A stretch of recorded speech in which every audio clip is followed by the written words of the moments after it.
సర్వోన్నతుడైన దేవాది దేవుని ఘనమైన నామమున మహిమ ఘనత ప్రభావాలు చెల్లిస్తూ ఈరోజు ప్రభుదినాన్న స్థానిక ఆలమూరు క్రీస్తు సంఘ పరిచర్యలో ఈ విధంగా ప్రభుదినాన్న దేవుని ఆత్మతో సత్యంతో ఆరాధించుకునే అవకాశాన్ని మనకు అనుగ్రహించిన దేవాది దేవునికి మొట్టమొదటిగా కృతజ్ఞతాస్తుతులు చెల్లిస్తూ ఉన్నాను. కూడి వచ్చిన మీ అందరికీ కూడా క్రీస్తు ప్రభు నామములో శుభవందనాలు తెలియపరుస్తున్నాను. దేవుని యొక్క మహాకృపను బట్టి మరి గడిచిన వారం దినాలు ఉదయకాల ప్రార్థనలో గడిపే అవకాశం దేవుడు మనకి ఇచ్చారు. అలాగనే ఈ దినము అది ముగింపు దినంగాను, అలాగనే ప్రభు దినము కూడా ఈరోజు మనకున్నది కనుక ఈ సండే టు సండే కార్యక్రమాలను మనం ఈ విధంగా ముగించుకుంటున్నాం. ఈ ప్రాముఖ్యమైన సమయంలో దేవుని మాటలు మనం ఆలోచన చేద్దాం. ఆరాధనలో మన హృదయాలు దేవుని వైపుగా తిరుగుటకు, మనం మరింత ఆత్మీయంగా బలపడడానికి దేవుని వాక్యము విత్తబడడం అనేది చాలా అవసరం. కనుక విత్తబడే దేవుని వాక్యము మన హృదయాలు ఫలించాలి అని అంటే మనం సిద్ధముగా ఉండే మాటలు వినడానికి ప్రయత్నం చేద్దాం. ఇది ఒక విషయాన్ని మనం జ్ఞాపకం చేసుకోవడానికి ముందు కొనసాగుదాం. రోమీయులకు రాసినటువంటి పత్రిక 8వ అధ్యాయము రోమీయులకు రాసిన పత్రిక 8వ అధ్యాయము 13వ వచనాన్ని 12వ వచనం నుండి మనం చదవడానికి ప్రయత్నం చేద్దాం. 12వ వచనంలో ఈ విధంగా నేను చదువు. కాబట్టి సహోదరులారా, శరీరానుసారముగా ప్రవర్తించుటకు మనము శరీరమునకు రుణస్థులము కాము. అంటే ఇక్కడ చెప్పబడుతున్నటువంటి మాట, క్రీస్తులోనికి మనం వచ్చిన తర్వాత మన యొక్క జీవితం ఏ విధంగా ఉండాలి ప్రభువులో అనే దాని గురించి ఇక్కడ మాట్లాడుతూ, ప్రభు నియమాన్ని వెంబడిస్తున్నటువంటి మనం ఏ నియమంలో కొనసాగాలి అనే సంగతి ఇక్కడ మాట్లాడుతూ, ఎందుకంటే మనం క్రీస్తుని అంగీకరించటం వల్ల లేదా క్రీస్తుని మన సురక్షితంగా స్వీకరించటం వల్ల ఆయనలో మనం మన పాపములను ఆయన రక్తంలో కడిగి వేసుకోవడం వల్ల, క్రైస్తవునిగా మనం మార్పు చెందటం వల్ల ఏ నియమంలో మనం ఉన్నామనేది ఆ పైనే చెప్పబడింది. చూడండి 8వ అధ్యాయము 1వ వచనంలో, కాబట్టి ఇప్పుడు క్రీస్తు యేసునందున్న వారికి ఏ శిక్షా విధి లేదు. ఎక్కడున్నామట మనం? ఎవరి యందు ఉన్నామట? క్రీస్తు యేసునందు ఉన్నాం. క్రీస్తు యేసునందు ఉండడం వలన ఉపయోగం ఏమిటి అని అంటే, ఏ శిక్షా విధి అంటే అది నరకమైనా కూడా అంతేనా? నరకం కూడా ఏ శిక్షా విధి అన్నాడు కదా. ఇప్పుడు ఏ శిక్షా విధి అని అంటే, భూమి మీద ఒకవేళ ఉంటే చిన్న ఉంటే ఉండొచ్చు, అవి పక్కట్టండి. మరి ఏ శిక్షా విధి అన్నాడంటే, మరి నరకం కూడా ఉంది కదా లిస్టులో. ఎందుకంటే నరకంలో కూడా శిక్ష విధించే స్థలం అది. అగ్ని శిక్షిస్తూ ఉంటుంది. ఇప్పుడు క్రీస్తు యేసునందున్న వారికి ఏ శిక్షా విధియు లేదు అని అంటే, నరకప్రాయులు మనం కామన్నమాట. దాని కొరకు మానవుడు ఏం చేయాలి అని అంటే, లోకమందు ఉండడానికి కాకుండా క్రీస్తు యేసునందు ఉండడానికి ప్రయత్నం చేయాలి. అది మనం చేసాం. ఈరోజు క్రీస్తు యేసునందు ఉన్నాం. ఏ శిక్షా విధి లేదు అంటే నరకప్రాయులు కాకుండా మనం కాపాడబడతాం. కాబట్టి ఈరోజు యేసు ప్రభువుని నమ్ముకోవడం అని అంటే భూ సంబంధమైనటువంటి లాభమే కాకుండా పరలోక సంబంధమైన లాభం కూడా మనకి ఇక్కడ ఉంది అనే విషయాన్ని గుర్తించాలి. నరకం అనేటటువంటి ఆ భయంకరమైన శిక్ష నుంచి మనం తప్పించుకోగలం. అందుకే నమ్మి బాప్తిసం పొందిన వాడు రక్షింపబడిన అన్నాడు. నమ్మని వానికి శిక్ష విధింపబడుతుంది. అది ఇప్పుడు మనం నమ్మాం కాబట్టి ఏం లేదు, శిక్ష లేదు, శిక్షా విధి ఏది కూడా లేదు అన్నాడు. ఆ తర్వాత చూడండి, సరే మనం క్రీస్తు యేసునందు ఉండడం వలన ఏ నియమంలోకి వచ్చాము? క్రీస్తు యేసునందు జీవమునిచ్చు ఆత్మ యొక్క నియమములోకి వచ్చామట. నాకు అర్థమైంది. ఆ పదాలు అర్థం అవ్వాలంటే కష్టమే, కానీ మనకు అర్థం అవ్వాలని రాశాడు. నాకు అర్థం కావట్లేదు అని అంటే మరి ఎందుకు రాశాడు? మనం అర్థం చేసుకోవడానికి ప్రయత్నించాలి. సో క్రీస్తు యేసునందున్న మనం ఏ నియమంలోకి వచ్చామంట? జీవమునిచ్చు ఆత్మ యొక్క నియమంలోకి వచ్చామంట. నియమము అంటే మనం ఈ నియమంలో నడవాల్సిన అవసరం ఉంది. ఇది ఏ నియమం? జీవమునిచ్చు ఆత్మ యొక్క నియమం. అంటే ఇది ఆత్మ సంబంధమైనదని. మరి ముందే నియమాల్లో మనం ఉన్నాము అని అంటే ఆ తర్వాత అన్నాడు పాప మరణముల నియమము నుండి నన్ను. అది అంటే లోకముందు ఉన్నప్పుడు ఏ నియమంలో ఉన్నాం మనం? పాప మరణముల నియమంలో ఉన్నాం. అంటే పాపం చేస్తే మరణం, శిక్ష అయిపోయింది. అది ఫార్ములా. అది అక్కడ నియమం. ఇప్పుడు ఎవరిలోకి వచ్చాం? క్రీస్తునందు ఉండడానికి వచ్చాం. ఇప్పుడు ఇక్కడ క్రీస్తునందు ఉండడం వల్ల ఈయన ఒక నియమాన్ని ఇచ్చాడట. ఇదే నియమం. ఇక్కడ పాపము చేస్తూ మరణం అనే శిక్షను తెచ్చుకునే నియమం ఇక్కడ లేదు. ఇక ఏ నియమంలోకి వచ్చేసాం? జీవమునిచ్చే నియమంలోకి వచ్చేసాం. మళ్ళా ఆ జీవమునిచ్చే నియమంలో నేను నడిపించేది ఎవరు? అక్కడ ఉంది కదా, జీవమునిచ్చు ఆత్మ యొక్క. అది అంటే క్రైస్తవులుగా మనల్ని మార్చేది క్రీస్తు, ఆయన రక్తం అయితే ఏమో క్రీస్తులోనికి రావడానికి మనకు సహాయం చేసేది ప్రభు అయితే అదేనా? బాప్తిసం అన్ని ఆయన నామంలో మనం పొందుతుంటే క్రైస్తవులుగా అంటే క్రీస్తునందు నడిపించేవారు ఎవరట? పరిశుద్ధాత్మ దేవుడు అనమాట. అర్థమైందా? అందుకని ఆ ఉద్దేశంతో ఆయన మాట్లాడుకుంటూ ఏం చేయాలంటే మనం మీరు 3వ వచనం చూస్తే శరీరమును అనుసరింపక ఆత్మననుసరించే నడుచుకును మనయందు అనే మాట అన్నాడు. ధర్మశాస్త్ర సంబంధమైన నీతి విధి నెరవేర్చబడవలనని పాప పరిహారము నిమిత్తం దేవుడు తన సొంత కుమారుని పంపి మన కొరకు ఆయన శిక్ష విధించాడు. అర్థమైందండి? అంటే శరీరమును అనుసరించి నడుచుకోవడం అనేది లోకంలో, ఈవెన్ ధర్మశాస్త్రంలో కూడా దేన్ని అనుసరించి నడుచుకున్నారు అలాంటి ప్రజలు? శరీరాన్ని బట్టే కదా. బలులు కానీ ఇవన్నీ ఏ రకంగా కనబడతాయి మనకి? శరీర ప్రకారం కనబడదు. కానీ యేసు ప్రభు వచ్చి ఏం చేశాడు? ఆత్మ నియమాన్ని ఇచ్చాడు, జీవపు నియమాన్ని ఇచ్చాడు. అర్థమవుతుందా? అందుకని పౌలు గారు అక్కడ అవన్నీ మాట్లాడుతూ ఇప్పుడు 5వ వచనంలో శరీరానుసారులు శరీర విషయముల మీద మనసు పెడతారు, ఆత్మానుసారులు ఆత్మ విషయముల మీద మనసు నుంచుతారు.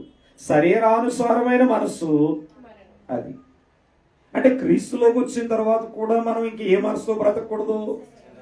అది శరీరానుసారమైన మనస్సు అని అంటే మనం అనేక రీతులుగా చెప్పొచ్చు. అంటే శరీర రీతిలో మన మనసు ఆలోచన చేస్తుంది అనుకోండి, ఎక్కడికి వచ్చినా కూడా క్రీస్తులోకి వచ్చిన తర్వాత. అందుకే క్రీస్తులోకి వచ్చినా సరే మనం ఒకరిని క్షమించలేకపోతున్నాం అనుకోండి, ఏ మనసు ఉంది? ఇంకా శరీరానుసారమైన మనసు. ఒకటి చూసి అసూయ పడుతున్నాం అనుకోండి, క్రీస్తులోకి వచ్చినా కూడా ఏ మనసు ఉంది? శరీరానుసారమైన మనసు. క్రీస్తులోకి వచ్చిన తర్వాత కూడా దేవుని ఇంకా సంపూర్ణంగా మనం ఆరాధించలేకపోతున్నాం అనుకోండి, ఇంకా ఏ మనసు ఉండిపోయింది మనలో? శరీరానుసారమైన మనసు ఉండిపోయింది. కానీ క్రీస్తునందు ఉన్న వారికి ఆ మనసు ఉండాలంటున్నాడా? ఉండకూడదంటున్నాడా? ఉండకూడదంటున్నాడు. మరి ఏ మనసు రావాలి దాని బదులు? ఆత్మానుసారమైన మనసు. అర్థమైందా? అంటే దాని అర్థం ఆత్మ చేత మనం ఏం చేయబడాలి? నడిపించబడాలి అనమాట. ఏం చేయబడాలి? ఆత్మ చేత మనం నడిపించబడాలి. అందుకే పరిశుద్ధాత్మ దేవుణ్ణి మనకు బాప్తిసము ద్వారా, అంటే బాప్తిసం పొందిన తర్వాత, రక్షణ పొందిన తర్వాత పరిశుద్ధాత్మ దేవుని ఎందుకు ఇచ్చాడో తెలుసా? ఇప్పుడు మీకు అర్థమైతే పరిశుద్ధాత్మని ఎందుకు దేవుడు బాప్తిసం తర్వాత మనకి ఇచ్చాడంటే ఆ ఆత్మ చేత మనం ఏం చేయబడాలి? నడిపించబడాలి. అప్పుడు ఏ నియమంలో కొనసాగుతాం? ఆ ఆత్మ అంటే జీవమునిచ్చు ఆత్మ యొక్క నియమంలో కొనసాగుతాం.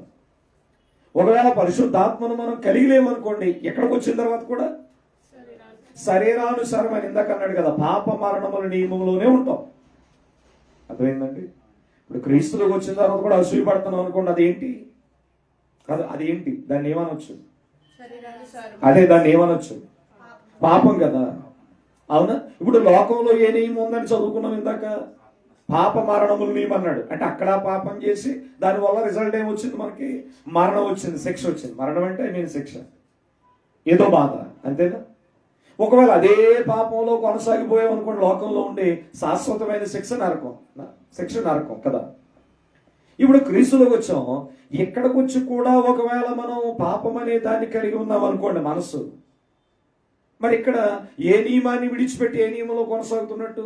క్రీస్తు నియమాన్ని, ఆత్మ నియమాన్ని విడిచిపెట్టి మళ్ళా పాప మరణముల నియమంలోనే నడుచుకునేవారుగా ఉన్నట్టు అనమాట. ఎక్కడికి వచ్చినా కూడా క్రీస్తులోకి వచ్చిన తర్వాత కూడా. అందుకని ఆయన ఏమంటున్నాడంటే, మీరు ఆత్మానుసారంగా జీవించండి అని మాట్లాడుతూ, ఇంకా అక్కడ 9వ వచనంలో చూడండి ఒకసారి, దేవుని ఆత్మ, అది విషయం. అంటే ఈ శరీరానుసారమైన మనసు ఎందుకు పోతుంది మనకి క్రైస్తవులకనంటే, ఎందుకు మనం ఆత్మానుసారంగా నడుస్తున్నామనంటే, జీవమునిచ్చు ఆత్మ యొక్క నియమంలో ఎందుకు మనం అడుగులు వేస్తున్నామనంటే, కారణం ఎవరు? మనం కాదు, ఆ దేవుని ఆత్మ మనలో నివసించడం వలన ఈ నియమంలో కొనసాగుతున్నాం. ఏ నియమం? జీవమునిచ్చు ఆత్మ నియమం, అంటే పరలోక నియమంలో మనం నడుస్తున్నాం. ఒకవేళ నిజంగా దేవుని ఆత్మనే ఇవ్వలేదు అనుకోండి, దేవుడు మనకి, అంటే పరిశుద్ధాత్మను మనకి ఇవ్వలేదు అనుకోండి, మరలా ఏ నియమంలోకి వెళ్ళిపోదాం? బాప్తిసం పొందిన ఆ లోక నియమంలోకి వెళ్ళిపోదాం, పాప మరణాల నియమంలోకి వెళ్ళిపోదాం. అంటే ఇక్కడ పౌలు ఇంటెన్షన్ ఏంటి అని అంటే, పత్రిక రాస్తూ క్రైస్తవులైనటువంటి వారు ఏ విధంగా బ్రతకాలని? ఆత్మ నియమాన్ని బట్టి బ్రతకాలి, శరీర సంబంధమైన మనసును విడిచిపెట్టాలి, అంతేనా? అది మాట్లాడుతూ ఆయన కిందకు వచ్చాడు. 8వ అధ్యాయం 14వ వచనంలో మళ్ళా చూడండి, దేవుని ఆత్మ చేత ఎందరూ నడిపింపబడుదురో. ఏమన్నాడమ్మా? దేవుని ఆత్మ చేత ఎందరూ నడిపింపబడుతురో. ఎంతగా ఎందరు అంటే ఎవరి వల్ల? క్రీస్తునందు ఉన్నవారు. Very good. లోకస్తులు కాదు. ఎందుకంటే లోకస్తులకి దేవుని ఆత్మ చేత నడిపింపబడే అవకాశం లేదు కాబట్టి వారి క్రియలు అలా ఉన్నాయి. కానీ ఎందరైతే, అందరినీ ఆయన అందరిని ఆశిస్తున్నాడు, కానీ ఎవరైతే క్రీస్తునందుకు వచ్చి ఎందరైతే దేవుని ఆత్మ చేత నడిపింపబడుదురో వారందరూ దేవుని కుమారులయ్యుందురు. ఇప్పుడు నాకు చెప్పండి, లోకమందు ఉన్న వారందరూ దేవుని కుమారులేనా? అది అంటే అవన్నీ దేవుడిచ్చిన జీవితాలే కాదంట్లా, దేవుడిచ్చిన ఆయుష్కాలమే కాదంట్లా, దేవుడిచ్చిన గర్భఫలంగానే మనం ఈ లోకానికి వచ్చాం కాదంట్లా. కానీ లోకమందు మనం జీవించినంత కాలం, ప్రభువుని అంగీకరించినంత కాలం ఎవరి కుమారులు కాలేము. మళ్ళీ ఇక్కడ ఒక ప్రశ్న, కేవలం బాప్తిసం పొందేస్తే మనం దేవుని కుమారులం కాదు. బాప్తిసం పొందడం ద్వారా రక్షింపబడి ఎవరిని కలిగి కాదండి, ఎవరిని కలిగి? పరిశుద్ధాత్మను కలిగి ఏం చేయబడాలి? దేవుని ఆత్మ చేత ఎందరూ, ఏ మాట? ఆ మాట ఏమర్థమైంది మీకు? నడిపింపబడుతుడు. నిన్ను ఎవరు నడిపించాలి? అర్థమైందా? క్రీస్తునందున నిన్ను ఎవరు నడిపించాలి? పరిశుద్ధాత్మ దేవుడు. అప్పుడు మన మనస్సు, మన క్రియలు, మన యొక్క నియమం ఎందులో కొనసాగుతుంది? ఆత్మ సంబంధంగా నడుస్తూ ఉంటుంది అన్నమాట. అందుకని పౌలు గారు ఏమన్నాడంటే 13వ వచనం కాలండి, అదేనా 13వ వచనం, మీరు శరీరానుసారంగా ప్రవర్తించిన ఎడల, అంటే ఇక్కడికి వచ్చి కూడా, అంటే క్రైస్తవ సమాజం మన గురించి కదా మేడం, క్రైస్తవ సమాజం ఇక్కడికి వచ్చి కూడా, అంటే క్రీస్తులోకి వచ్చి కూడా శరీరానుసారంగా ప్రవర్తించిన ఎడల ఏముందటండి? ఏముంది అక్కడ? చావవలసిన వారయ్యుందురు, అంటే మరణం. ఇందాక అనుకున్నాం, లోకంలో ఉన్నప్పుడు ఏముంది? రిజల్ట్ ఏంటి? మరణం కదా, పాపం వల్ల వచ్చే జీతం మరణం. ఇప్పుడు క్రీస్తులోకి వచ్చిన తర్వాత కూడా ఏముందంటున్నాడు ఇక్కడ? చావవలసిన వారే ఉంటారట. ఎప్పుడు? శరీరానుసారంగా ప్రవర్తిస్తే. శరీరానుసారమైనటువంటి ప్రవర్తనను మనం దూరపరుచుకోవాలి. శరీరానుసారమైనటువంటి మనసే దేవుడు వద్దన్నాడంటే, ఇక్కడ చాలా విషయం గమనించండి. శరీరానుసారమైన మనస్సే దేవుడు వద్దన్నాడు కదా. ఒకవేళ శరీరానుసారమైన మనసుతో ప్రవర్తిస్తే ఏమన్నాడు? చచ్చిపోయే అవకాశం ఉంది. అంటే ఆత్మీయంగా నువ్వు మరణించే అవకాశం ఉంది, భౌతికంగా చనిపోతావని కాదు కదా. అంటే శరీరానుసారమైన మనసే వద్దన్నాడంటే మరి శరీరానుసారమైన భక్తిని కోరుకుంటాడు ఆయన. అర్థమైందా? ఆ మాట మీకు అర్థమైతే శరీరానుసారమైన భక్తిని కోరుకుంటాడా? అసలు మనసే వద్దన్నాడు. ఎవరికి? క్రీస్తునందున్న వారికి. సో లోకం చేసిందంటే చేసింది. ఇప్పుడు శరీరానుసారమైన భక్తి వల్లే కదా సంఘాలలో అల్లరి, శరీరానుసారమైన రీతిలో ఉప్పొంగడం వల్లే కదా ఏదో డ్యాన్సులు అవి ఇవి రకరకాలు మనం చూస్తున్నాం. అంతేనా? శరీరాన్ని ఉపయోగించి మనం భక్తి చేయడం అనేటటువంటిది దేవునికి అంత ఇష్టమైనటువంటి కార్యం కాదు. మరి ఎందుకండి శరీరం ఉంది అనే ప్రశ్న వస్తుంది మీకు. ఇప్పుడు ఆత్మ దేవుని ఆరాధించాలంటే ఆయన సన్నిధికి ఆత్మను తీసుకొచ్చేది ఏది? శరీరమే. కానీ ఇక్కడికి వచ్చిన తర్వాత శరీరం ఏమవ్వాలి? 0 అయిపోవాలి. ఆత్మ ఏమవ్వాలి? 100% నిలబడాలి. అర్థమైందా? అప్పుడు మనం చేసే ఆరాధన ఏ ఆరాధన అవుతుంది? ఆత్మతోనూ సత్యంతో ఆరాధన అవుతుంది. ఇక్కడికి వచ్చిన తర్వాత కూడా ఆత్మను పక్కడేసి శరీరానికే పని చెప్తున్నాం అనుకోండి, దేవుడు ఆ ఆరాధన యందు ఆనందించడు, ఆ మనస్సు యందు ఆనందించడు. కనుక పౌలు గారు ఎంతో జాగ్రత్త చెప్తున్నాడు. శరీరానుసారంగా ప్రవర్తించిన ఎడల చావవలసిన వారయ్యుందురు గాని ఆత్మ చేత శారీర క్రియలను చంపిన ఎడల. ఇప్పుడు మన మీద ఏ డ్యూటీ ఉందమ్మా? శరీరం అయితే ఆ శరీర క్రియలు చేయటానికి ప్రాకులాడుతూ ఉంటది క్రీస్తులో ఉన్న. ఎందుకంటే శరీరం ఎక్కడుంది కాబట్టి చెప్పాలి, లోకంలో ఉంది కాబట్టి. ఇప్పుడు క్రీస్తు నొద్దకు వచ్చినా కూడా మహా పరిశుద్ధాత్మ దేవుడు ఎందుకు ఈ మాటలు రాయించి హెచ్చరిస్తున్నాడు? మనలోనికి ఏ మనసు వచ్చేసే అవకాశం ఉంది? శరీరానుసారమైన మనసు వచ్చేసే అవకాశం ఉంది. మీరేమో దేవుని ఆత్మ చేత నడిపింపబడాలని నేను ఆశ కలిగితే మీలోకి ఏ మనసు వచ్చేసే అవకాశం ఉంది? శరీరానుసారమైన మనసు వచ్చే అవకాశం ఉంది. కాబట్టి జాగ్రత్త పడండి. మీరు ఎవరి చేత నడిపించబడండి? ఆత్మ చేత నడిపించబడండి అని ఆయన హెచ్చరిక ఇచ్చాడు అనమాట. అసలు ఎందుకు దేవుడు అంత హెచ్చరిక ఇచ్చాడు? ఎందుకు ఆ జాగ్రత్త చెప్తున్నాడంటే ఆత్మ సిద్ధమే కానీ శరీరం ఎక్కడుంది? లోకంలో జీవిస్తుంది కదా. అందువలన శరీరానుసారమైన మనసు మనకు వచ్చే అవకాశం ఉంది కాబట్టి ఇంత జాగ్రత్త చెప్తున్నాడు. అని మాట్లాడుతూ అక్కడ ఏమన్నాడు చూడండి. ఏం చేయాలంటే మరి మనం శరీర క్రియలను, శరీర సంబంధమైన మనస్సును తొలగించుకోవాలంటే ఏమా శరీరానుసారమైన మనస్సును విడిచిపెట్టి ఆత్మచేత మనం నడిపించబడాలంటే ఏం చేయాలి? దీనికి అది మన మీదే పెట్టాడు ఆయన బాధ్యత. చాలా మంది ఏమనుకుంటారంటే దేవుని ఆత్మచేత నడిపించబడడం అంటే ఆయన ఏదో రకరకాలుగా మనల్ని చేయిస్తాడని కాదు. దానికంటే అంటే ఆయన చేత మనం నడిపింపబడడంలో భాగంగానే మనం ఒక పని చేయాలట. ఏంట పని?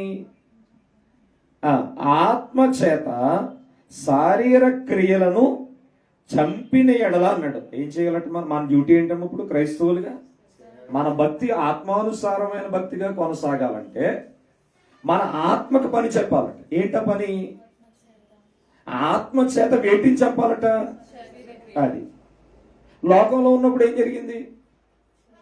దీనికి రివర్స్. ఏంటా రివర్సు చెప్పాలి. ఇప్పుడు క్రీస్తులోనికి వచ్చిన పిమ్మట ఆత్మచేత నడిపింపబడుతూ ఆత్మచేత వేటిని చంపాలన్నాడు. అప్పుడు ఆత్మ యొక్క బలం పెరుగుతుందా తగ్గుతుందా? కదా. అంతే. అంటే ఆత్మీయ స్థితి పెరుగుతుంది కదా. అప్పుడు మనం ఆత్మానుసారమైన మనసుతో నడవగలం. అంతేనా? ఇప్పుడు లోకంలో ఉన్నప్పుడు ఎలాగే ఉందా మన పరిస్థితి? మరి ఎలా ఉంది? శరీరము చేత ఆత్మను ఏం చేసాం? మనం డ్యామేజ్ చేసుకున్నాం. అందుకే కదా రకరకాల పనులు, అసూయలు, అల్లర్లు అన్నీ ఉన్నాయి. శరీర కార్యాలు స్పష్టంగా రాసి పెట్టాడు గలతీ పత్రికలో. అవన్నీ లోకములో ఉన్నప్పుడు ఎందుకు మనలోకి వచ్చాయి అని అంటే శరీరం బలం ఎక్కువగా ఉండడం వల్ల. శరీరానికి బలం ఎలా వచ్చింది? లోకాశ, శరీరాశ, నేత్రాశ, జీవపడంబాల వలన దేనికి బలం? శరీరానికి బలం ఉండడం వల్ల ఆత్మను ఏం చేసింది? తన ఆత్మీయ జీవితాన్ని పడగొట్టుకుంది. అందుకే రకరకాలుగా మనుషుడు క్రీస్తులోనికి రాకముందు తన జీవితం ఎలా ఉంటుంది? చాలా భయంకరంగా కనపడుతుంది. కారణం చాలా చెడ్డదిగా కనపడుతుంది. కారణం ఏం చేశాడు? తన ఆత్మీయ జీవితాన్ని శరీర క్రియల చేత చంపేసుకున్నాడు. కానీ ఇక్కడ క్రీస్తులోకి వచ్చిన తర్వాత ఇప్పుడు దేని చేత వేటిని చంపాలట? ఆత్మ చేత శరీర క్రియలను చంపాలట. ఇది ఈజీ ప్రాసెస్ ఏం కాదు, అంటే సులువైనటువంటి పనేమి కాదు. ఎందుకని? శరీరానికే మనం ఎక్కువ ప్రాధాన్యత ఇస్తూ ఉంటాం కదా, జనరల్గా మనకున్న స్థితి అది. అవునా? అంటే ఇప్పుడు క్రీస్తులోకి వచ్చిన తర్వాత ఆత్మ చేత శరీర క్రియలను చంపాలంటే మన వల్ల అవుతుందా? కాదు. మళ్ళా చంపమని బాధ్యత ఎవరి మీద పెట్టాడు? మన మీద పెట్టాడు. మన వల్ల అవుద్దా? కాదు. అర్థమైందా? అందుకనే మన ఆత్మకు తోడుగా ఎవరినిచ్చాడు? పరిశుద్ధాత్మనిచ్చాడు. అర్థమైందా? ఇప్పుడు ఆత్మ చేత శరీర క్రియలను ఒక క్రైస్తవుడు చంపాలి అని అంటే దేవుని సహాయం లేకుండా మనమైతే, నాకు దేవుని సహాయం వద్దు అని కనుక ఒకవేళ దిగావు అనుకో, మళ్ళా ఏం జరుగుతుంది? మళ్ళా శరీరం నీ మీద తిరగబడుతుంది. అర్థమైందా? అందుకని చాలా మంది క్రీస్తులోకి వచ్చిన తర్వాత కూడా ఏమైపోతారు? మళ్ళా లోకంలోకి వెళ్ళిపోతారు, బలహీనలు అయిపోతారు. కారణం ఏంటో తెలుసా? ఈ పోరాటంలో ఎవరు ఓడిపోయారు? ఆత్మ ఓడిపోయింది. ఎవరు నగ్గేశారు? ఇప్పుడు అది ఏం చేసింది? శరీరానికి ఉన్న స్థలం మీద లోకమే కదా, అందులోకి తీసుకెళ్ళిపోయింది. అర్థమైందా?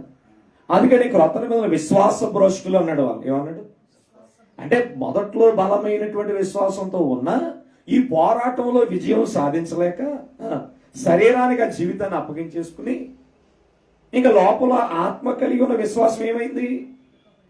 ఇక పడుకుందనమాట, బలహీనం అయిపోయింది, భ్రష్టత్వంలోకి వెళ్ళిపోయాడు మనుషుడు. చివరి అంటే ఏ లోకంలో నుంచి దేవుడు నిన్ను తీసుకొచ్చాడో, ఎలా బ్రతకాలని ఆత్మ సంబంధంగా ఆయన ఆశించాడో, ఆత్మచేత శరీర క్రియలను చంపమని ఆజ్ఞించాడో, అంటే మనకు ఆ నియమాన్ని ఇచ్చాడో, ఇది చేయలేని పక్షాన మనం ఏమయ్యంటే మళ్ళా తిరిగి లోకంలోకి వెళ్ళిపోతాం. అయితే ఎందుకు మనం చేయలేమనంటే చెప్పాను, ఈ శరీరం ఎక్కడ ఉంది? దేంతో కనెక్ట్ అయి ఉంది? లోకంతో కనెక్ట్ అయి ఉంది గనుక మనకైతే అసాధ్యమనే నేను అనుకుంటాను. కానీ మరి మన మీద పెట్టాడు కదా. పెట్టాడు అని అంటే మనం చేయగలమనా? చేయలేమని?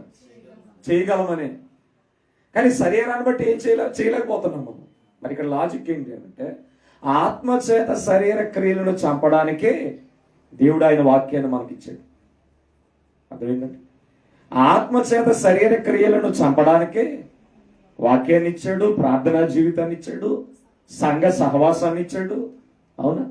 ఇలాంటివి ఎన్నో ఇచ్చాడు మనకి సాధనలు. ప్రభురాత్రి భోజనం, ఇవన్నీ ఎందుకు అనుకుంటున్నారు? మన భక్తి ఆత్మీయముగా వృద్ధి చెందాలి. అంటే దాని అర్థం ఆత్మచేత శరీర క్రియలను చంపాలి. ఆ చంపే కార్యక్రమం పోరాటంలో భాగంగానే దేవుడు మనకి ఇవన్నీ ఇచ్చాడు. ఎఫెసీ పత్రిక 6వ అధ్యాయం చదివితే అక్కడ ఏమన్నాడంటే, అంటే ఈ పోరాటంలో భాగంగా చూడండి ఒకసారి. ఎఫెసీ పత్రిక 6వ అధ్యాయంలో క్రైస్తవుడు ఇలాంటి పోరాటం చేసేవాడు కాబట్టి, ఈ పోరాటంలో మీకు ఇంకా క్లియర్గా చెప్పాలంటే, ఆత్మచేత శరీర క్రియలను చంపడం అంటే ఎవరిని ఓడించడం? అది క్లారిటీ ఉండాలి. అపవాదిని ఓడించడం. అంతేనమ్మా? ఇప్పుడు లోక సంబంధం ఎవడు? సాతానుడే కదా. అవునా? అంటే ఈ ఆత్మచేత శరీర క్రియలను చంపేటప్పుడు అది ఊరుకుంటాడా? మన మీద యుద్ధం చేయడా? ఖచ్చితంగా చేస్తాడు. ఎందుకంటే నువ్వు ఆత్మస్వరూపిగా, లేదంటే ఒక దేవుడు ఆశించిన ఆత్మ సంబంధిగా నువ్వు మారిపోతుంటే ఆడు చూడలేడు కదా. నువ్వు దేవుని సంబంధిగా మారిపోతుంటే ఆడు ఎలాగో నేను అంగీకరిస్తాడు. అందువల్ల ఏం చేస్తాడంటే నీ మీద దాడి చేస్తుంటాడు. ఏం అర్థమైందా? ఆత్మచేత నువ్వు శరీర క్రియలను చంపడానికి సిద్ధపడినా వాడి పని ఏంటి? మన మీద, అంటే మన ఆత్మ మీద వాడు యుద్ధం చేయడానికి సిద్ధపడతాడు. ఇప్పుడు మిమ్మల్ని అడుగుతున్నాడు, వాడు మన మీద, అంటే మన ఆత్మ సంబంధమైనటువంటి ఈ పోరాటంలో మన ఆత్మ మీద దాడి చేయడానికి ఏమి ఎంచుకుంటాడు చెప్పండి? అర్థం కాలేదు? అదే శరీరాన్ని ఆధారం చేసుకుంటాడు. అది శరీరాన్ని ఆధారం చేసుకుని ఇక చేయాల్సినవన్నీ చేస్తూ మన ఆత్మ మీద ఏం చేస్తాడు? పోరాటం చేస్తాడు. అర్థమైందా? అందుకనే దేవుడు ఒకవేళ మన ఆత్మ సింగిల్ గా పోరాటం చేసింది అనుకోండి, సాతాన్ని ఎదిరించలేం మనం. ఎందుకంటే ఆడు బలమైనోడే, శరీరం చూపెడుతున్నాడు కాబట్టి ఈజీగా పడిపోతాం మనం కదా. అందుకని మన ఆత్మ బలం పెరగడానికి దేవుడిచ్చిన సాధనాలు ఇది. అర్థమైందా? ఈ యుద్ధంలో, ఈ ఆత్మ సంబంధమైన పోరాటంలో ఏం చేయాలి అక్కడ చెప్పాడు చూడండి. 6వ అధ్యాయం 10వ వచనంలో, 11వ వచనంలో, మీరు అపవాది తంత్రములను ఎదురించుటకు శక్తిమంతులగినట్లు. అది అర్థమైందా? ఏం చేయాలట అంటే దేవుడు ఎలాంటి ఆశ కలిగి ఉన్నాడు మన ఎడల? నా బిడ్డలు అపవాది తంత్రములను ఎదిరించడానికి శక్తి కావాలి. దేనికి? శరీరానిక? ఆత్మకే. అర్థమైందా? అపవాది తంత్రములను ఎదిరించుటకు శక్తిమంతులు అగునట్లు అన్నాడు. ఇప్పుడు ఆ శక్తి దేనికి ఇవ్వాలని దేవుడు ఆశపడుతున్నాడు? మన ఆత్మకి. ఆ శక్తిమంతులగినట్లు దేవుడిచ్చు సర్వాంగ కవచాన్ని, అంటే యుద్ధం కదా, పోల్చాడు అనమాట. సాతానుడితో యుద్ధం కదా, శరీరంతో యుద్ధం కదా, లోకంతో యుద్ధం కదా. కాబట్టి ఆత్మకి ఏం ధరింప చేసుకోవాలట అంటే, సైనికుడు యుద్ధానికి వెళ్ళినప్పుడు దేనికి ధరించుకుంటాడు? మొత్తం సెటప్ శరీరానికే. అంటే తల ఎవడో కొట్టకూడదని ఏం పెట్టుకుంటాడు? శిరస్త్రానం పెట్టుకుంటాడు, అంతేనా? అంటే కిరీటం పెట్టుకుంటాడు, అవునా? తర్వాత భుజాలు, అంటే ఇక్కడ గుండు ఉంటుంది కదా, మరి ఈ పాటలో ఒకవేళ ఏ బుల్లెట్ కానీ బాణం కానీ వచ్చి గుచ్చుకుంది అనుకోండి, యుద్ధం చేయక మనం పడిపోతాడు, అవునా? తల మీద తగిలినా పడిపోతాడు. ఒకవేళ ఇలాంటి కొంచెం విలువైన అవయవాల దగ్గర తగిలినా పడిపోతాడు. అందుకని ఏం చేస్తారంటే, యుద్ధానికి వెళ్ళేవారు ఇది పెట్టుకుంటారు, అలాగే బ్రెస్ట్ ప్లేట్ ఇది ఉంటుంది, అవునా? అంటే బలమైనటువంటి వస్తువు. మళ్ళా ఎలా పోరాడాలి మనం? శరీరంతోన, ఆత్మచేత, అంతే కదా. మరి ఇప్పుడు అలా ఆత్మచేత చేసే ఈ పోరాటానికి దేవుడిచ్చే కవచం ఏమిటనేది కింద ఉందన్నమాట. సర్వాంగ కవచం అన్నాడు. అంటే ఆత్మార్థులతోనూ అన్నాడు. ఎవరితోనంటే పోరాటం అంటే ఎంతమందిని తీసుకుని వచ్చేస్తాడు ఎవడో? సాతాడు. అర్థమైందా? అంటే ఏ రకంగా అయినా ఎవరినైనా ఈ లోకంలో ఉన్న వారిని వాడు ఉపయోగించుకుని ఎవరి మీదకి వస్తే మళ్ళీ ఎక్కడ తీసుకుపోతాడు? మనల్ని లోకంలో తీసుకెళ్ళిపోతాడు. మన జీవితం భ్రష్టమైనటువంటి విధానానికి వెళ్ళిపోతుంది. అందువలన వాడితో అయితే యుద్ధం చేయాలి, కన్ఫర్మ్, నో డౌట్ కదా. మరి వాడి సైన్యం ఏదైతే, మరి మన సైన్యం సర్వాంగ కవచం అన్నాడు.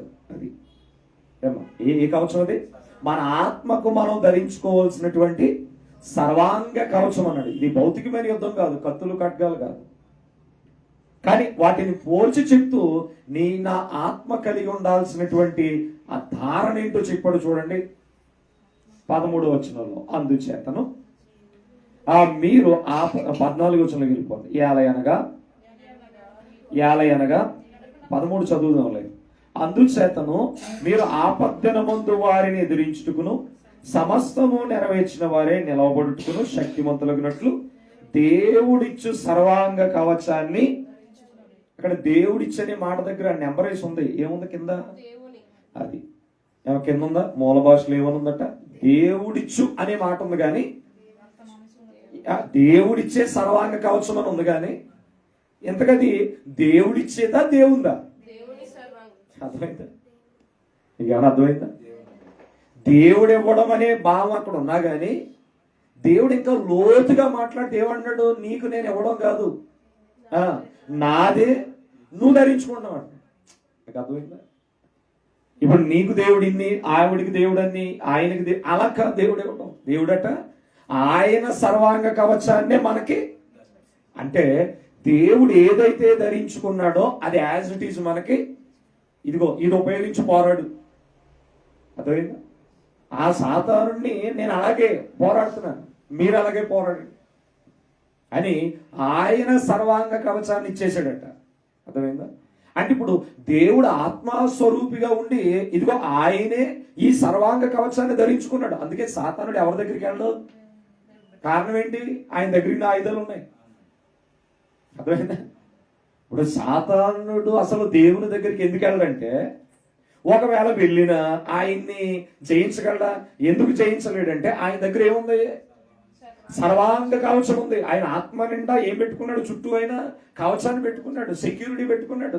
ఆడు దాటుకుని వచ్చే అవకాశం లేదు. ఇప్పుడు అదే కవచాన్ని ఎవరికి ఇస్తున్నాడట? ఆయన బిడ్డలు మనకి ఇస్తున్నాడు. ఏం చేయాలని? ఆత్మ చేత, బలము చేత, ఆ శక్తి చేత సర్వాంగ కవచమే. ఇంతగా ఏమిటా దేవుడిచ్చే సర్వాంగ కవచం కింద ఉందో చూడండి.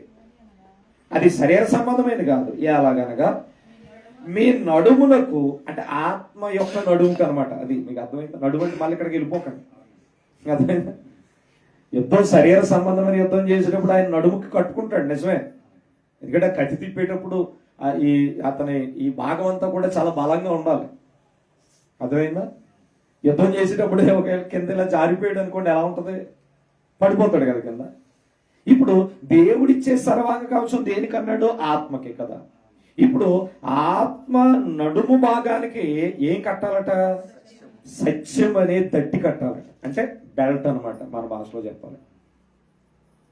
మొదటిది ఏం చెప్పాడు ఆయన చూడండి, సత్యమును దట్టి. అంటే ఆత్మ మొట్టమొదటిగా కలిగి ఉండాల్సింది ఏది? సత్యం. అర్థమైందా? ఇప్పుడు అతనికి నడుము సరిగ్గా కట్టుకోలేదు అనుకోండి, యుద్ధం చేయగలడా? వీక్ అయిపోతాడు కదా. పరిగెట్టగలడా? అవదు. నడవగలడా? అవదు. ఇప్పుడు క్రైస్తవునిగా నీవు నేను పోరాటం చెయ్యాలి అని అంటే శరీరం మీద, సాతానుడి మీద మొట్టమొదటిగా మన ఆత్మ కలిగి ఉండాల్సింది ఏది? సత్యం. అర్థమైంది? ఇప్పుడు నేను అసత్యములో ఉండి సాతానుడి మీద పోరాటం చేస్తాను, ఆడ అసలు యుద్ధం చేయడు. ఎందుకని? నేను ఏ అబద్ధికున్నో ఆ అబద్ధాన్ని ఆడు కలిగి ఉంటే ఆడి దగ్గరికి యుద్ధం ఎందుకు అనుకుంటాడు. అర్థమైందా?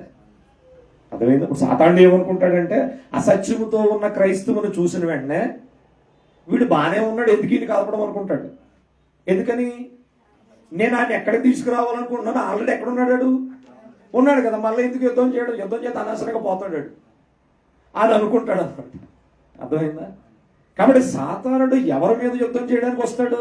ఎవరైతే సత్యం అనేటటువంటి దట్టి కట్టుకుంటారో. దీన్ని బట్టి మీరు అర్థం చేసుకోవాల్సింది ఏంటంటే, మీరు నేను సత్యములో నడవడానికి ప్రయాణం చేస్తున్నప్పుడు ఏమొస్తాయి?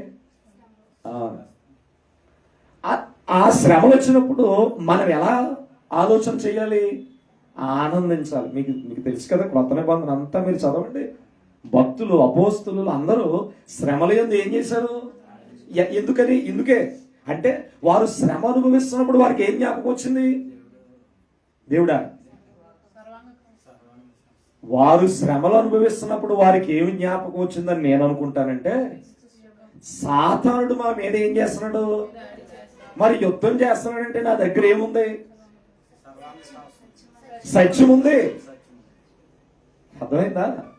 నా దగ్గర సత్యం ఉంది కాబట్టి ఆడు ఏం చేస్తున్నాడు? దాడి చేస్తున్నాడు, యుద్ధం చేస్తున్నాడు. కాబట్టి భక్తులు ఎందుకు ఆనందించారంటే, నువ్వు యుద్ధం చేస్తే చేసావురా బాబు, కానీ నా దగ్గర ఏముంది? వాళ్ళకి రుజువైపోయింది అనమాట, మేము ఇందులో ఉన్నామని. ఈ రోజు నీవు నేను శ్రమలు అనుభవిస్తున్నాము అని అంటే దేవునితో కలిసి నడిచే ప్రయాణంలో నీకు శ్రమలు విస్తరిస్తున్నాయంటే కారణం ఏంటి?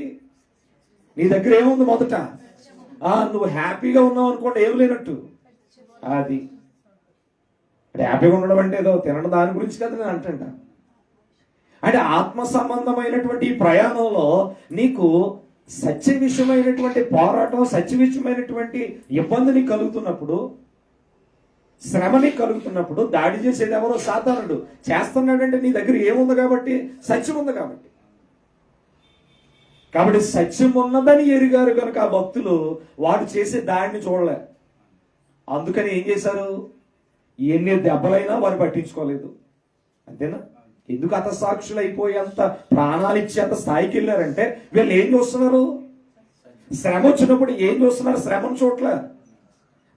మేమెంత సత్యవంతులం కాబట్టి, సత్యాన్ని బట్టి నడుస్తున్నాం కాబట్టి ఎవడికి అసూయ? అది. సో నువ్వు దాడి చేస్తే చేసుకో, మాకేం ఇబ్బందిలే. ఇదిగో శరీరాన్ని చంపేస్తావా? అప్పగించుకో, సిలువు అప్పగించుకో. అందుకే అపోస్తులు ఖడ్గాల చేత శిరచ్ఛేదనం చేయబడ్డానికి కూడా ఆనందంగా వెళ్ళిపోయారు. రాళ్ళతో కూడా చంపేశారు స్టెఫన్, ఆయన హ్యాపీగా సబ్మిట్ చేసుకున్నాడు కదా. రంపముల చేత కోయబడ్డారు. ఎన్నో హింసలు ఉన్నాయి కదా.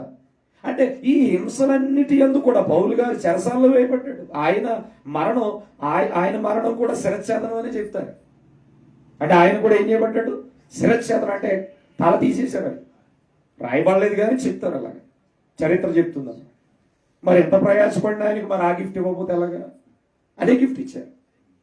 కానీ ఆయన ముందే ప్రిపేర్ అయిపోయాడు. బ్రతుకుడు క్రీస్తే చావు అయితే చావుకు ముందే ప్రిపేర్ అయిపోయాడు. అంటే ఆనాటి భక్తులు ఎందుకు వారు అంత తీక్షణంగా భక్తిలో కొనసాగారు అని అంటే, శ్రమ వచ్చినప్పుడు చెక్ చేసుకున్నారనమాట. ఎందుకు నా మీదకి శ్రమ వచ్చింది? నేను సత్యంలో ఉన్నాను కాబట్టి కదా. ఈరోజు మన మీదకి సాతానుడు దాడి చేస్తున్నాడంటే ఆత్మ సంబంధమైన ప్రయాణంలో సంతోషించాలి. ఎందుకు సంతోషించాలంటే నేను సత్యమని దట్టి కట్టుకున్నాను. ఇక్కడ అబద్ధం, ఆత్మలో అబద్ధం ఉందనుకోండి, ఆడొస్తాడా? రాడు. అప్పుడు ఏడవాలి, నాకు తెలిసి ఏడవాలి. ఎందుకని నా దగ్గర ఏం లేదు, సత్యం లేదు, అబద్ధం ఉంది కాబట్టి. అందుకని ఆత్మ మొట్టమొదటిగా శరీర క్రియలను దాడి చేయాలంటే, ఆత్మ చేత మనం సాతాన్ని ఎదిరించాలి అని అంటే ఆత్మ కలిగి ఉండాల్సింది ఏది? సత్యం అనే దట్ అన్నమాట. అంటే మన ఆత్మ సత్యము చేత కట్టబడాలన్నమాట. ఇలాగ అంతే కదా. బెల్ట్ ఏం చేస్తుంది? బిగిస్తుంది.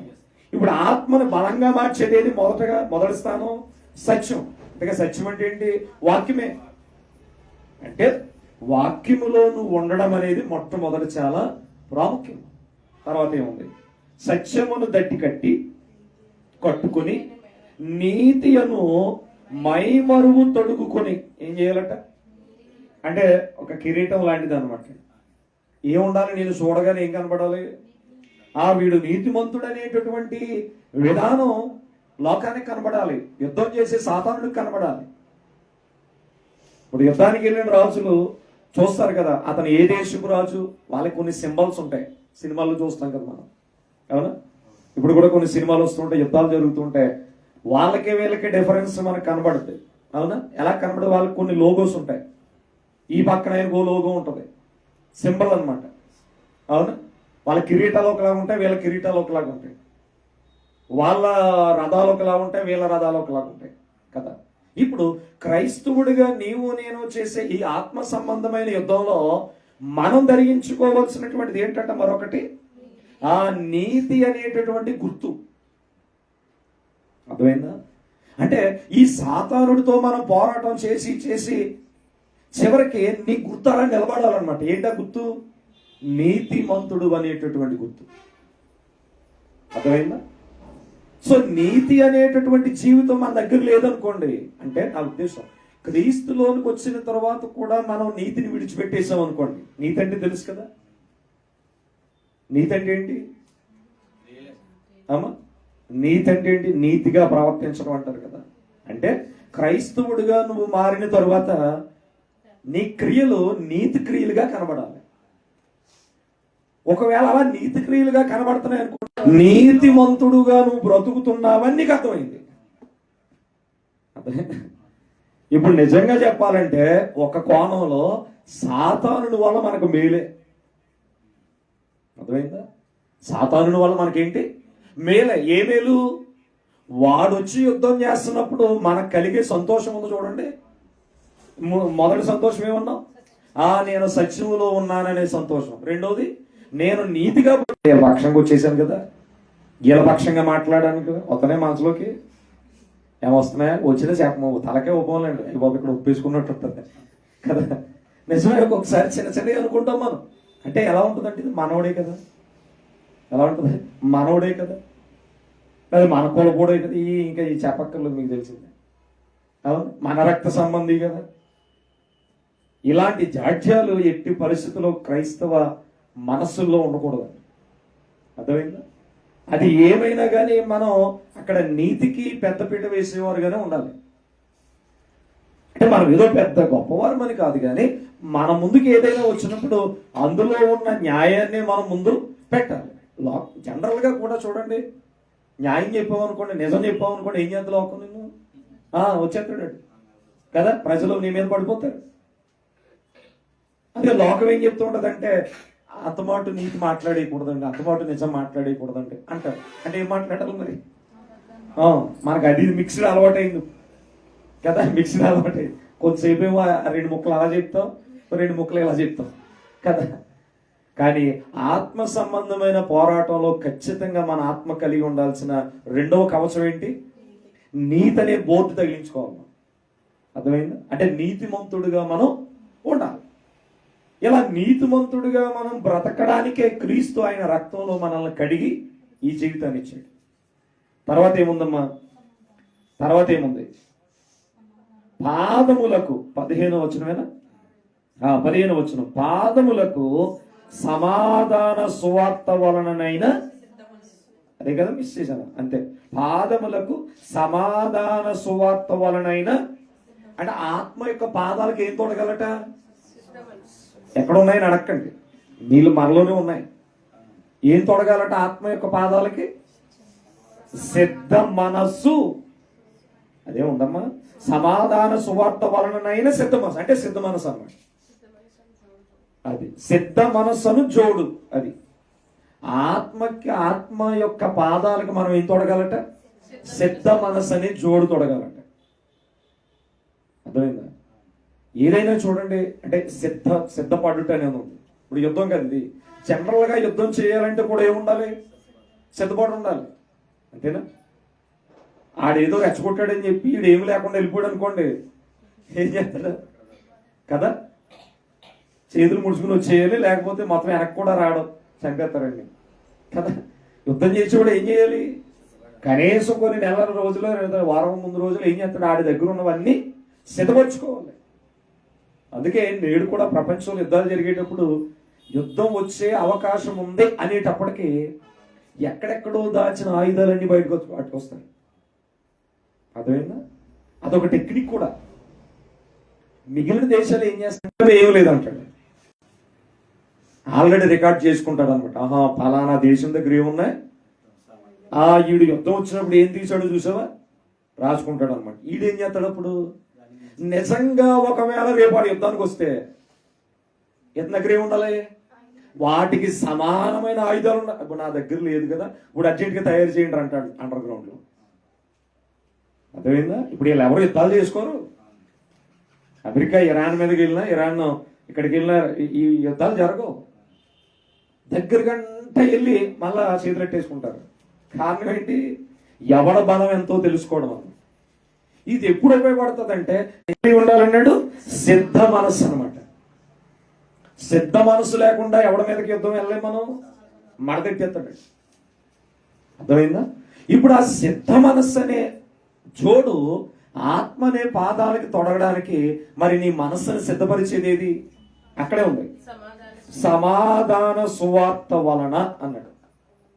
ఏం చేయబడాలి అంటే సాతానుడితో మనం యుద్ధం చేయాలంటే ఆత్మ సంబంధంగా, ఇప్పుడు మన మనసు సిద్ధపడాలంటే దానికి నిన్ను సిద్ధపరిచేది ఎవరు? నీ మనసును సిద్ధపరిచేది ఎవరు? సమాధాన సువార్తట. అర్థమైందా? అంటే క్రీస్తు ప్రభు యొక్క జ్ఞానము, క్రీస్తు ప్రభు యొక్క మాట. చాలా మంది సువార్త సభల్లో పాల్గొరు, ఆరాధన ఓకే వస్తారు. అంటే మీరానికి జనరల్ చెప్తారు, ఏం చెప్తున్నా మీరు అనుకోకండి, నా గురించి చెప్తున్నాడు అనుకోకండి. మీరు జనరల్ గా చెప్తాను, మన గురించి చెప్పడానికి ఏమో మనం చిన్న సంఘమే కదా, నేను మిమ్మల్ని అలాగేమని అనను, అలాగే అనుకోకండి. అంటే జనరల్ గా చూస్తున్నప్పుడు అవసరాన్ని బట్టి మాట్లాడాల్సి వచ్చిన మాటను బట్టి చెప్తున్నాను. జనరల్గా ఆరాధనకు ఆదివారం వచ్చేస్తాం, మనం పరిగెట్టుకుని వచ్చేస్తాం, ఓకేనా? పరిగెట్టుకుని వచ్చేస్తాం. ఒకవేళ మనం వారం దినాలు కూడా చక్కగా వచ్చారు, మనల్ని అభినందిస్తున్నాం. కానీ ఎందుకో తెలియదు, కొన్ని స్వార్థ కూడికలకు మనం రాము. పాపం అనుకుంటాము, బాబోయ్ నాకు పడదని అనుకుంటాము, నాకు వద్దని అనుకుంటాము, తెలియదు. కానీ అంటే పెద్ద పెద్ద సంఘాలు కూడా చెప్తున్నాను నేను, ఆదివారం 200 మంది ఉంటారు. స్వార్థ కూడిక అనేటప్పటికీ 40 మంది ఉంటారు, తెలుసా? లేదా ఎక్కడైనా కార్యక్రమాలు పెట్టుకుంటాం కదా, ఏదో కూడిక పెట్టుకుంటాం కదా, 40 మందే ఉంటారు. ఆదివారం చర్చ సరిపోవట్లేదు అంట. నిజమే, వాస్తవంగా.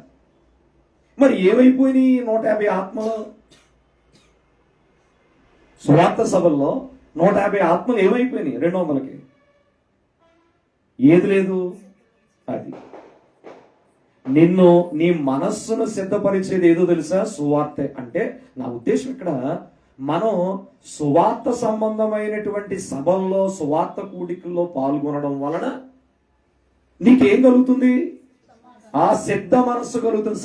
దానికి ఏదుంది? ఈ సువార్తకున్న లక్షణం ఏంటి? సమాధానం ఇచ్చేది. అర్థమైందమ్మా?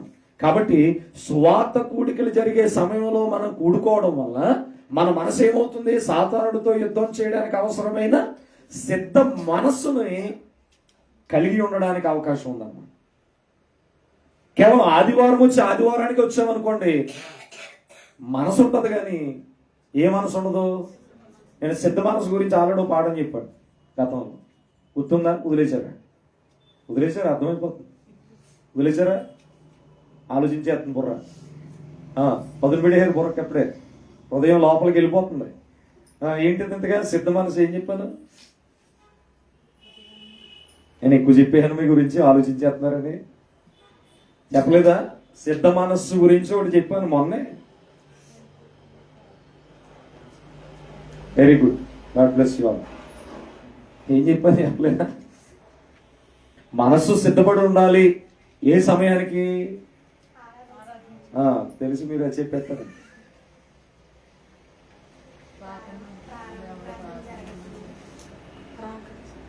నువ్వు రాకడంట అమ్మ, రాకడికే హ్యాపీ. అవన్నీ కరెక్టే, వాస్తవమే. నేను చెప్పిన పాఠం గురించి అడుగుతున్నాను. దేని కొరకు మన మనస్సు సిద్ధపరుచుకుని ఉంచుకోవాలట? మీరు జనరల్గా చెప్పేస్తున్నారు ఏబిసిడీలు. నేను పాఠం గురించి అడుగుతున్నాను అంతే. జనరల్గా చెప్పాలంటే నేను బోల్డ్ చెప్తాను. విత్తనం అనే వాక్యం విత్తబడే సమయానికి, అదే చెప్పాను లేదా? డౌట్ ఇక్కడ చెప్పలేదు, రాజమండ్రిలో చెప్పుంటానమ్మా. ఇప్పుడు గుర్తొచ్చింది మరి కదా, మొన్న ఒక 2 వారాలు అవుతుందేమో అంతే. అంటే వాక్యం అనే విత్తనాలు విత్తబడే సమయం, అంటే విత్తనాలు విత్తబడే సమయానికి పొలం ఎలాగే చదువు చేసుకుని పెట్టుకుంటాడో రైతు, వాక్యం అనే విత్తనం విత్తబడే సమయానికి మనసు ఎలా ఉండాలి? సిద్ధపడి ఉండాలని చెప్పాను కదా, అదే సిద్ధ మనసు కదా. ఇప్పుడు అలాంటి సిద్ధ మనసు మేము ఎన్నిసార్లు కలిగి ఉండాలి? ఆరాధనలోనైనా, సువార్త కూడికల్లో, గృహ కూడికల్లో, కృతజ్ఞత కూడికల్లో, ప్రత్యేకమైన ఇదిగో వారం రోజుల కార్యక్రమాల్లో. అంటే దైవ కార్యక్రమం ఏదైతే మన ముందుందో ఆ ప్రతి కార్యక్రమానికి మనం అటెండ్ అవ్వడం వల్ల నీ మనసు ఏమవుతుంది? వాక్యము చేత సిద్ధపడి ఉంటుంది కనుక రేపాడు ఎంతమందిని వేసుకొచ్చినా సరే ఆత్మలో నువ్వు సిద్ధ మనసు అనే జోడుదు రెడీ. అంటే అక్కడ చూడండి చాలా మంచిగా పోలిక చేశాడు. మనం అన్ని శరీరానికి అన్ని చేసి చివరిలో ఏం వేసుకుని వెళ్తాం? వేసుకుంటారా? వేసుకోరా? మొత్తం శరీరానికి చేయాల్సిన ముస్తాబంతా చేసి చేసి ఎప్పుడు అడుగు బయటికి వెళ్తాం? జోడు వేసుకునే, అంతేనా? ఇప్పుడు ఆత్మకు జోడేది కాదండి, ఆత్మకు జోడేది సిద్ధ మనస్సు అన్నాడు కదా.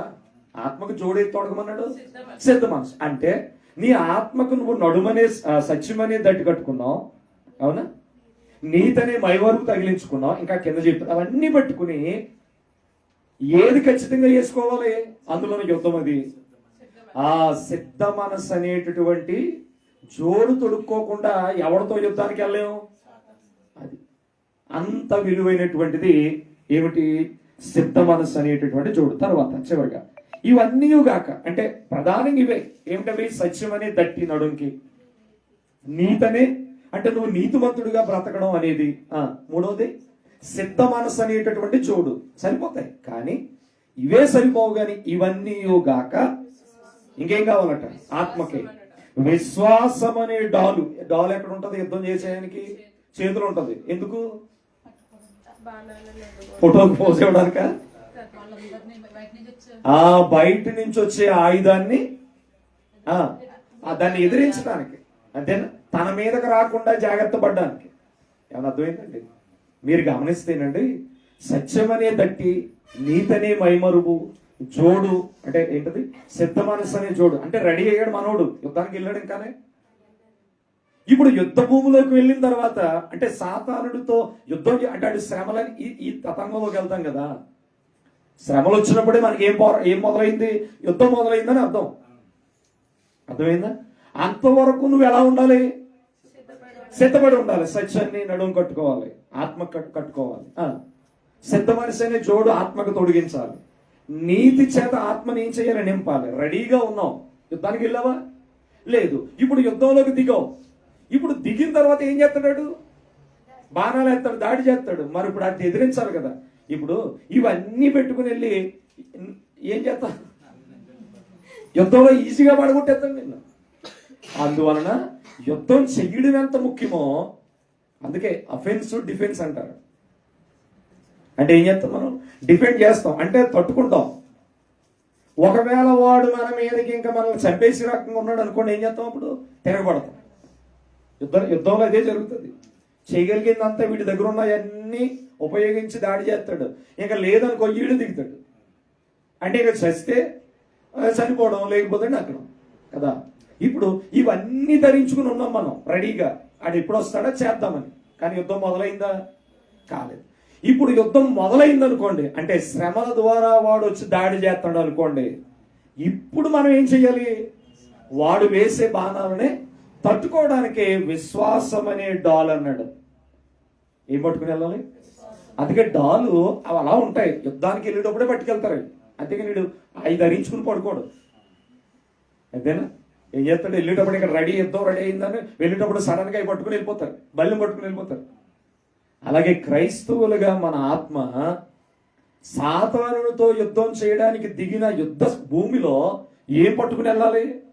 విశ్వాసం అనే డాల్ ఖచ్చితంగా పట్టుకునేది. ఎవరి మీద విశ్వాసం? అది మర్చిపోకూడదు.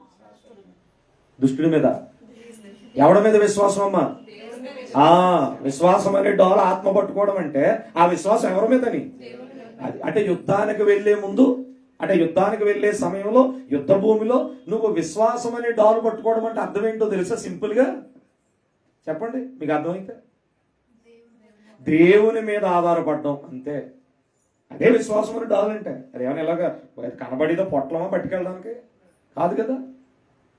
అంటే విశ్వాసం అనేది ఎప్పుడైతే మనం దేవుని మీద ఉంచుతున్నామో ఈ యుద్ధ భూములు, అంటే ఈ సాతానుడితో నేను చేసే యుద్ధంలో, అయ్యా నా వల్ల అయితే కాదు, మీరే నాకు తోడై ఉండాలి. అందుకే పాత నిబంధనలో యుద్ధము యెహోవాదే అన్నారు వాళ్ళు, డైరెక్ట్ యుద్ధాలు అయ్యి. మరి ఇది ఆత్మ సంబంధమైన యుద్ధం కదా. మరి ఇక్కడ నీకెవరు తోడై ఉండాలి? దేవుడు నీకు తోడై ఉండాలని నువ్వు ఎలా చెబుతున్నావంటే విశ్వాసం అనే డాలు ఉపయోగించడం ద్వారా. ఇప్పుడు విశ్వాసం అనే డాల్ లేకుండా యుద్ధంలోకి వెళ్ళావు అనుకోండి, దేవుడు నీతో ఉండడు. సాతానుడితో నువ్వు చేసే పోరాటంలో నీకు విజయం రాదు. విశ్వాసం అనే డాలు, దానితో మీరు దుష్టిని అగ్ని బాణములన్నిటిని ఆర్పుటకు అది ఉపయోగం. అర్థమైందమ్మా? శక్తివంతులు అవుతారు. మరియు రక్షణయను శిరస్త్రానం అంట. ఏంటి? కిరీటం ఏముండాలి? రక్షణ పొంది ఉండాలి. ఆత్మకి ఏముండాలి? అది అసలు ఆత్మకి రక్షణ అనే శిరస్త్రానం లేదనుకోండి, ఆడ అసలు యుద్ధానికి రాడు నాకు తెలిసి. ఎందుకని ఆత్మ రక్షింపలేదంటే ఎక్కడ ఉన్నట్టు? లోకంలో ఉన్నట్టు. అంతేనా? మరి లోకంలో ఉంటే వాడికే కదా బెస్ట్.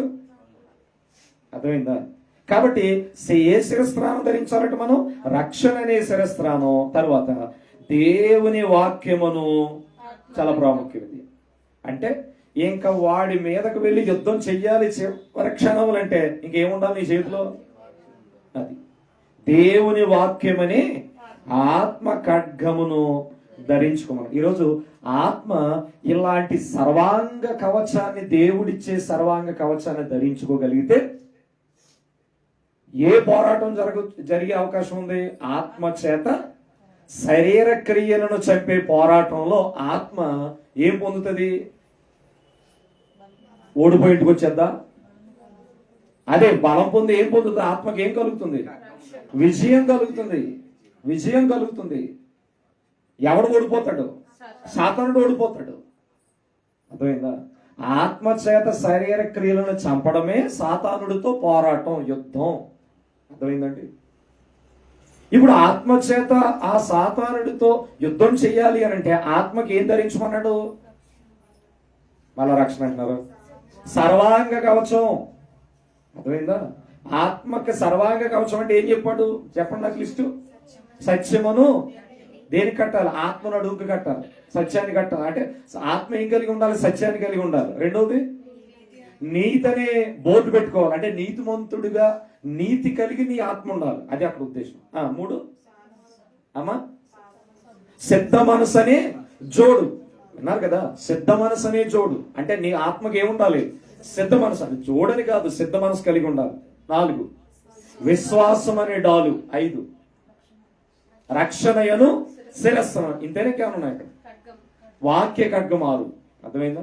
అంటే 6 రకాలైనటువంటి విధానాల్లో నీ ఆత్మ సిద్ధపడితేనే గాని వాడి మీద యుద్ధం చేయలేవు. ఆత్మ చేత శరీర క్రియలని శాపలేవు. ఇది చేయలేదనుకోండి, ఏ మనసు కలిగి బ్రతుకుతాం? క్రీస్తునందుండి కూడా. అంటే మొదట్లో చెప్పాను కదా, ఒకవేళ శరీరానుసారమైన మనసుతోనే బ్రతుకుతున్నాం అనుకోండి, క్రీస్తులో ఉండి కూడా ప్రమాదమేనా? ఏ ప్రమాదం? చావవలసిన వారే ఉన్నాడు అన్నాడు. అంటే క్రీస్తులోకి వచ్చి కూడా ఆత్మ నియమంలో నడవాల్సిన మనం ఆత్మ నియమంలో నడవడానికి దేవుడు ఇన్ని ఏర్పాట్లు ఇచ్చినా శరీరానుసారమైన నియమంలోనే కొనసాగుతున్నాం అనుకోండి, చివరికి ఏముందట? లోకములో ఉండి ప్రభువుని ఇంకా నమ్ముకోలేని వాడికి ఏదైతే మరణం ఉందో, నరకం ఉందో, మనకు కూడా అందుకే తీర్పు పెట్టాడు. మనకు కూడా ఏముంది? సర్వలోకానికి తీర్పు ఉంది. మనం కూడా ఎక్కడికి వెళ్తాం? మీరు జరిగించిన వాటి అవి మంచివైనా చెడ్డవైనా క్రీస్తు న్యాయం పీఠం ఎదుట ప్రత్యక్షం కావాలి. మనం కూడా వెళ్ళాలి. కాకపోతే అక్కడికి వెళ్ళిన తర్వాత మనకున్న ఒక గొప్ప స్థితి ఏమిటి అని అంటే, మన లాయర్ అక్కడ ఉన్నాడు. ఎవరైనా నిజంగా యేసుప్రభు లాయర్ అని చెప్పడు, ఉత్తరవాది అన్నాడు. క్రీస్తు ఎక్కడ ఉన్నాడు? అసలు మన లాయరే ఏం చేయబోతున్నాడు? జడ్జి అంటే ఆయనే. ఏం చేస్తున్నాడు? తీర్పు తీర్చేది ఆయనే. అర్థమైందా? ఆ తీర్పు తీర్చే ఆయన్నే మనం ఈ భూమి మీద కలిగి ఉన్నాం. రేపు అక్కడికి వెళ్ళిన తర్వాత ఆయన తోసేస్తాడా? తోసేస్తాడు. ఎప్పుడు? మన లాయర్ అయినా, మన జడ్జి అయినా. ఒకవేళ ఆయన యందుండి ఒకవేళ మనలో ఆయనకి ఏదైనా విరోధమైన కనబడింది అనుకోండి, మన లాయర్ అయినా, మన జడ్జి అయినా ఏం చేస్తాడు? తోసేయాల్సిందే. కుటుంబీకుడైనా ఏం చేయాలి? లాయరు, జడ్జి అలా కనబడకపోవచ్చు, కానీ వాస్తవంగా ఏం చేయాలి? జడ్జి గారు ఆయన కొడుకైనా అక్కడ ఏం చెప్పాలి? ఆ న్యాయాన్ని చెప్పాలి. నా కొడుకైనా అన్యాయం చెప్తే ఆయన జడ్జి కాదు. అర్థమైందా? ద్రోహి. ఇప్పుడు యేసుక్రీస్తు ఏ స్థాయిలో ఉన్నాడు? ఆయన న్యాయాధిపతిగా ఉన్నాడు కదా, జడ్జి స్థానంలో ఉన్నాడు కదా. ఇప్పుడు మనం ఆయన బిడ్డలమైన శరీర సంబంధమైన క్రియలను పట్టుకుని వెళ్ళాం అనుకోండి, రేపు అక్కడికి మనం ఆయన బిడ్డలమైన ఏం చేయబడతాం? త్రోసివేయబడతాం నరకంలోకి. అందువల్ల భూమి మీద ఉండగా క్రీస్తు నియమంలో, అంటే క్రీస్తునందు ఉండడానికి, ఆత్మ యొక్క నియమంలో నడవడానికి మనం ప్రయత్నం చేయాలి. ఆత్మ యొక్క నియమంలో మనం నడవాలి. ఆత్మానుసారమైన మనసు మనకు రావాలి అని అంటే దేవుని ఆత్మ చేత మనం నడిపించబడాలి. అర్థమైందా? ఆత్మ చేత శరీర క్రియలను చంపాలి అని అంటే ఇదిగో ఈ సర్వాంగ కవచాన్ని మనం ధరించుకోవాలి. ఎందుకు ఈ మాటలు నేను ఈరోజు చెప్పాలనుకున్నానంటే, వారం దినాలు మనం కూడికలు పెట్టుకున్నాం కదా. ఈ వారం దినాలు ఏం చేయబడి, అంటే మన ఆత్మ ఏం చేయబడింది? సర్వాంగ కవచాన్ని ధరించుకోవడానికి ప్రయత్నం చేసింది. అంతేనా? ఇప్పుడు వారం దినాలు ఎదుగు వచ్చి దేవుని సన్నిధిలో గడపడం వల్ల సిద్ధ మనసు వచ్చిందా? ఈరోజు నాకంటే ముందు వచ్చేసారు. మరి అంటే దానివల్ల ఏంటో నాకు తెలియదు, కానీ అందరూ వచ్చేసారు. Very good. సిద్ధ మనసు. అవును. ఇప్పుడు వారం దినాలు గడపడం వల్ల ఆత్మకు దేవుడు ఈ సర్వాంగ కవచాన్ని ధరింపజేశాడు. వారం దినాలు వాక్యం ఇచ్చాడు, సత్యం ఇచ్చాడు. తర్వాత నీతిని ఇచ్చాడా? నేర్పించాడు కదా. నీతి ఆయన గురించి నేర్చుకోవడమే నీతి. దాన్ని బట్టి ఎలా ఉండాలి, ఎలా ఉండకూడదని మనకు తెలియడమే నీతి. అంతే కదా. విశ్వాసం పెరిగిందా లేదా? ఎందుకంటే విన్నారా లేదా? వినటం వల్ల ఏం కలుగును? ఇప్పుడు దేవుడిచ్చే సర్వాంగ కవచంలో బాగా వారం రోజుల విశ్వాసాన్ని ఏం చేశాడు ఆయన? ఆ విశ్వాసం అనే డాల్ ఇచ్చాడు మనకి వినడం ద్వారా. వాక్యం అనే ఖడ్గాన్ని ఇచ్చాడు. అంటే ఈ వారం దినాలు మనం ఏం చేసాము అంటే దేవుడిచ్చే సర్వాంగ కవచాన్ని ఆత్మకు ధరించుకున్నాం అనమాట. ఇప్పుడు దీనివల్ల ప్రయోజనం ఏంటి? ఈ వారం దినాలు మనం ధరించుకున్నందుకు ఆత్మ చేత, అంటే ఆత్మ ఎంత బలంగా ఉంది కదా. ఇప్పుడు ఆత్మ చేత ఏం చంపాలి?